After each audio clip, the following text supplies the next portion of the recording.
Good morning बच्चों, स्वागत है आपका आज की क्लास में। मेरे साथ मैं हूं संदीप रावत। तो चलिए बढ़ते हैं class 11th NCERT chapter number 3, जिसका नाम है त्रिकोणमितीय फलन यानी कि ट्रिग्नोमेट्रिक फंक्शन। तो बच्चों आज हम इस चैप्टर के अंतर्गत, जैसे आपको स्क्रीन के ऊपर दिखाई दे रहा है, पढ़ेंगे भूमिका यानी इस चैप्टर के क्या इंट्रोडक्शन है, दूसरा कोण के बारे में यानी एंगल्स, डिग्री माप यानी डिग्री मेजरमेंट, फोर्थ आपका रेडियन माप रेडियन मेजर, एंड लास्ट आपका डिग्री तथा रेडियन के मध्य संबंध यानी relation between degree and radian. Clear है? तो सबसे पहले बच्चों हम देखेंगे इसमें कि इसका जो भूमिका है यानी कि जो इंट्रोडक्शन है। क्लियर है? ट्री है बच्चों, वो एक्चुअली ग्रीक शब्दों यानी ट्रिगोन तथा मेट्रोन से मिलकर बना है। ठीक है, यानी जो ट्रिग्नोमेट्री है वो किससे मिलकर बना होता है? ग्रीक शब्दों के ट्रिगोन प्लस मेट्रोन। अब ट्रिगोन का मतलब क्या होता है? ट्रिगोन का मतलब होता है बच्चों त्रिभुज, और मेट्रोन का मतलब होता है मापना। तो कहीं ना कहीं बच्चों इसका मतलब ये हुआ कि त्रिभुज को मापना। ठीक है, अब जहाँ त्रिभुज की यानी कि ट्रायंगल की बात आती है, ट्रायंगल के मेजरमेंट की बात आती है, तो इसका मतलब ट्रायंगल में तो आपने देखा कि 3 साइड्स एंड 3 एंगल्स होते हैं। तो कहीं ना कहीं बच्चों हम क्या करते हैं, इसका मतलब हम क्या करते हैं, 3 साइड्स को और 3 एंगल्स के बारे में या उसका मेजरमेंट हम करते हैं। तो कहीं ना कहीं हम इसके बारे में कह सकते हैं कि त्रिकोणमिति जो हमने देखा वो क्या है? एक गणित की शाखा है। ठीक है, एक मैथ्स की ब्रांच है जो क्या डील करती है? त्रिभुज के साइड्स और उसके एंगल के बीच एक रिलेशनशिप को शो करती है, या उसके जो रिलेशनशिप है उसको हम कैसे मतलब होता है उसके बारे में हम उसमें इसका स्टडी करते हैं, इसका अध्ययन करते हैं। क्लियर है? अब पढ़ते हैं बच्चों हम दूसरा, हमारे पास है इसका फलन। ठीक है, यानी कि जो दूसरा है ट्रिग्नोमेट्री के बाद क्या है? जैसे ट्रिग्नोमेट्रिक फंक्शन है तो ठीक है, यानी कि त्रिकोणमितीय फलन। तो अब हम फलन के बारे में पढ़ते हैं कि फलन आखिर होता क्या है। वैसे आपने प्रीवियस चैप्टर में पढ़ा है इसको बच्चों, चैप्टर नंबर 2 में, कि सपोज मैं एक बार दोबारा रिवाइज करा लेता हूँ आपको कि माना y equal to F of X. ठीक है, y equal to F of X होता है, और एफ ऑफ एक्स को मैंने मान रखा है साइन एक्स, क्योंकि यहाँ पे बात हो रही है ट्रिग्नोमेट्रिक फंक्शन की, तो इसलिए मैंने यहाँ पे क्या ले लिया?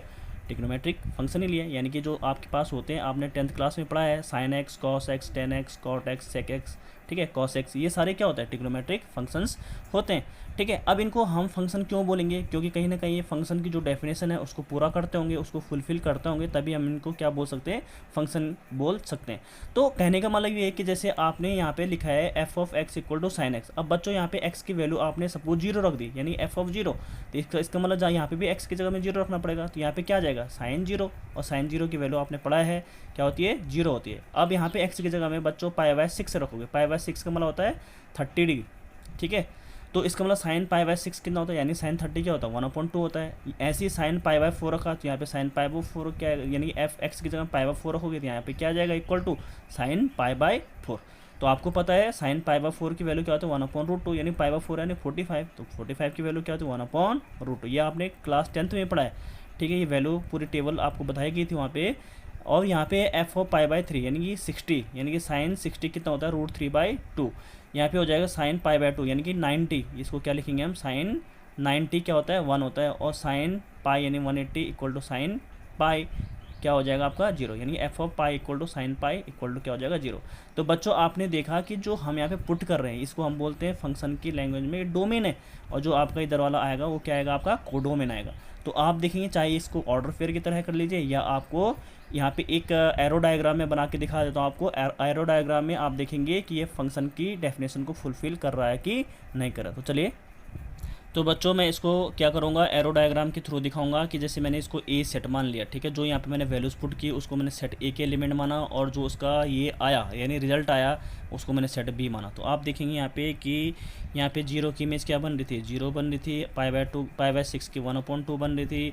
पाई बाय 4 की 1/√2 बन रही थी। पाई बाय 3 की √3/2 बन रही थी। पाई बाय 2 की 1 बन रही थी, और पाई की क्या बन रही थी? अगेन 0 बन रही थी। ठीक है, यहाँ पे देखिए।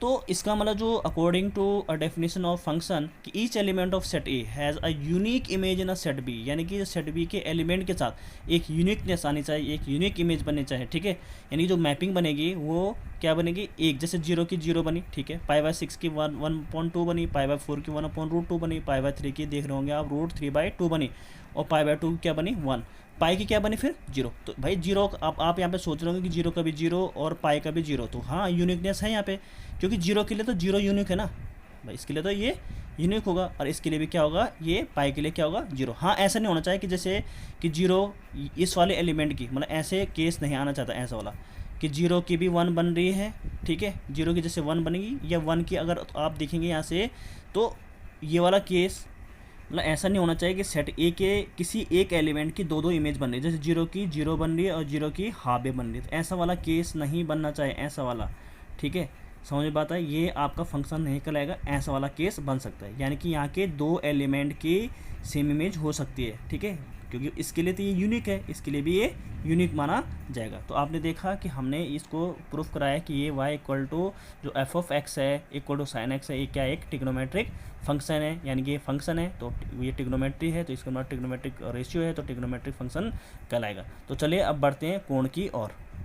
बच्चों कोण आप बचपन से ही पढ़ते आ रहे हैं, छोटी क्लासेस में आपने पढ़ा है, कोण का मतलब होता है कि जहाँ पे 2 किरणें यानी कि 2 रे आपस में एक दूसरे को प्रतिच्छेद करती है, तो वहाँ पे एक क्या बनता है, कोण बनता है। कैसे, सपोज एक किरण ये है, ठीक है, यहाँ से मैंने इसका नाम दे दिया, सपोज ये O पॉइंट है और ये क्या है इसका A है, इसका नाम दे दिया A, और एक अनदर रे है या किरण जैसे बोल सकते हैं, वो सपोज क्या है OB है, वो एक दूसरे को यहाँ पे प्रतिच्छेद कर रही है, किस पॉइंट पे, O पे प्रतिच्छेद कर रही है, तो ये आपका क्या बनेगा, वो कुछ ना कुछ यहाँ पे क्या बना देगी, एंगल बना देगी, क्या बना देगी यहाँ पे, कोण बना देगी, तो इसको हम क्या बोलते हैं, कोण बोलते हैं। तो यानी कि जहाँ पे 2 रे या किरणें एक दूसरे को प्रतिच्छेद करती है, वहाँ पे क्या बनता है, कोण बनता है। अब यहाँ पे बच्चों कोण भी 2 प्रकार के होते हैं, एक होता है धनात्मक, एक कोण है आपका धनात्मक यानी पॉजिटिव जिसे बोलते हैं धनात्मक, और एक होता है आपका ऋणात्मक, क्या होता है बच्चों, ऋणात्मक होता है।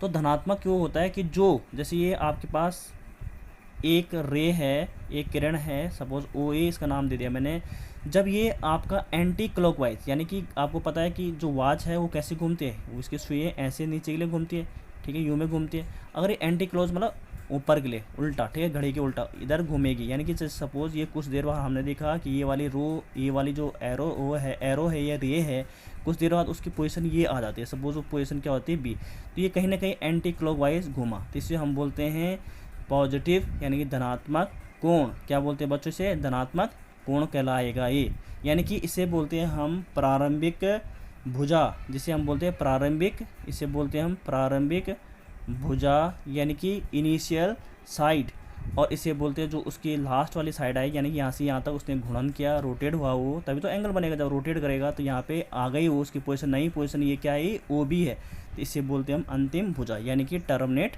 साइड, इसे क्या बोलते हैं, अंतिम, क्या बोलते हैं इसे, अंतिम भुजा यानी टर्मिनेट साइड, ये टर्मिनल साइड, ये फाइनल साइड भी बोल सकते हैं। दूसरा है आपका ऋणात्मक कोण, तो ऋणात्मक का मतलब होता है बच्चों कि जब कोई सपोज ये यहाँ पे ओ ए अगेन कोई एक आपके पास रे है, एक किरण है, और जब ये क्लॉकवाइज घूमेगी, यानी क्लॉकवाइज जब ये घूम के, और इसकी पोजीशन हमने देखा कि ये सपोज ए था, अभी कहाँ गया बी, तो ये क्या बना आपका ऋणात्मक कोण बना, यहाँ पे क्या बनेगा, ऋणात्मक कोण बनेगा बच्चों, क्या बनेगा, ऋणात्मक कोण। तो इसे आपने देखा कि जब वो कोई भी आपकी, यानी कि जो ये आपका प्रारंभिक भुजा थी और ये क्या है अंतिम भुजा, जब कहाँ गई, घड़ी के सापेक्ष घूम रही है, तो उसे हम क्या बने, यहाँ पे जो उनका जो घूर्णन हुआ यानी जो उसमें रोटेशन हुआ, तो उससे जो एक ये आपके पास कोण बनेगा, उसे हम क्या बोलेंगे, ऋणात्मक कोण। और जब यहाँ पे आपने देखा वो एंटी क्लॉकवाइज घूमी, यानी जो उसकी प्रारंभिक भुजा और अंतिम भुजा, यानी कि जो उसका इनिशियल साइड और टर्मिनल साइड के बीच जो एंगल बनेगा उसे बोलते हैं पॉजिटिव, और इस वाले केस में क्लॉकवाइज में हम बोलते हैं उसे नेगेटिव कोण यानी नेगेटिव एंगल, ठीक है। अब बात करते हैं बच्चों आगे डिग्री माप। अब आपके पास आता है 3rd डिग्री माप, कोण ने कितना घूर्णन किया, कोण कितना रोटेट हुआ, ठीक है, डिग्री कितनी, उसको हम क्या बोलते हैं कि कितना डिग्री वो रोटेट हुआ। तो डिग्री आपको पता है, हमने छोटी क्लासेस में पढ़ा है कि कितने डिग्री का एंगल बनाना है, क्या करना है, ठीक है। यहाँ पे मैं अब 11th के हिसाब से बताऊंगा कि 1 डिग्री इक्वल टू बच्चों, ये आपके पास इंपॉर्टेंट है, ये आपको याद करना है, सीखना है। 1 डिग्री इक्वल टू होता है 60 मिनट, 1 डिग्री इक्वल टू कितना होता है 60 मिनट। उसके मिनट के लिए हम क्या करते हैं, उसके ऊपर एक डैश लगाते हैं। और डिग्री आपको पता है, डिग्री के लिए तो क्या लगाते हैं, एक गोला, एक छोटा सा जीरो आप दिख रहे होंगे यहाँ पे। और आपको पता है कि 1 मिनट में कितने सेकंड होते हैं, 60 सेकंड। और सेकंड के लिए हम डबल डैश यहाँ पे लगाते हैं। क्लियर है बच्चों? एंगल को मापने के लिए वैसे हम डिफरेंट तरीके से हम जो है उनके मेजरमेंट कर सकते हैं, लेकिन आपके कोर्स के अकॉर्डिंग यहाँ पे 2 टाइप के ही हम बताएंगे आपको। एक डिग्री माप, जैसे मैंने अभी बताया आपको, डिग्री मेजरमेंट, और दूसरा है रेडियन माप यानी रेडियन मेजर। ठीक है, तो रेडियन मेजर क्या होता है, सपोज़ आपके पास बच्चों यहाँ पे एक सर्कल है। ठीक है, एक क्या आपके पास ये सर्कल है और यहाँ पे इसका सेंटर है, जैसा आपको दिखाई दे रहा होगा बच्चों ये ओ। इसका मैंने माना कि ये इसकी जो रेडियस है 1 यूनिट की है। कितनी यूनिट की है, 1। ठीक है, और यहाँ से जो इस पर हमने जितना ये डिस्टेंस है 1 यूनिट, वहाँ से हमने एक आर्क डाला, ये भी 1 यूनिट का हमने डाला। और ये भी आपको पता है ये भी रेडियस ही हो गई। तो बच्चों यहाँ पे जो आपका एंगल क्रिएट हो रहा है, यानी कि सपोज इसका नाम मैंने ओ ए दे दिया है, यानी कि ये प्रारंभिक साइड है और ये इसकी अंतिम साइड है यानी कि इनिशियल, और ये इसे बोलते हैं हम टर्मिनल यानी कि फाइनल साइड। ठीक है, तो यहाँ पे जो एंगल होगा वो आपका होगा 1 रेडियन का। ठीक है, ये एक थ्योरम भी आपके पास कि जितना यहाँ पे अगर 1 यूनिट का है, जितना यहाँ पे आर्क डालोगे उसी लेंथ का आपका यहाँ पे क्या बनता है, एंगल बनता है। अगर बच्चों मैं सिमिलरली यहाँ पे करूँ कि आपके पास कोई सर्कल है और यहाँ पे उसका क्या है, ये ओ है और ये इसकी रेडियस हमने माना आर। ठीक है, यहाँ पे हमने माना आर और यहाँ पे भी हमने क्या माना आर, ये भी आर। और सपोज ये क्या है, तो यहाँ पे कितना होगा, हमेशा 1 रेडियन का ही क्रिएट एंगल होगा। ठीक है, अगर यहाँ पे आर है, आर यूनिट का है और आर ही उसने आर का मान रखा है, तो यहाँ पे क्या होगा 1 रेडियन होगा। ऐसे ही आप इसको छोटे छोटे टुकड़ों में बांट सकते हैं कि देखेंगे जिसका जो सरकमफ्रेंस होता है यानी कि जो परिधि होती है वृत्त की, परिधि किसकी, यानी कि सरकमफ्रेंस बोलते हैं। परिधि कितनी होती है वृत्त की, 2 पाई आर।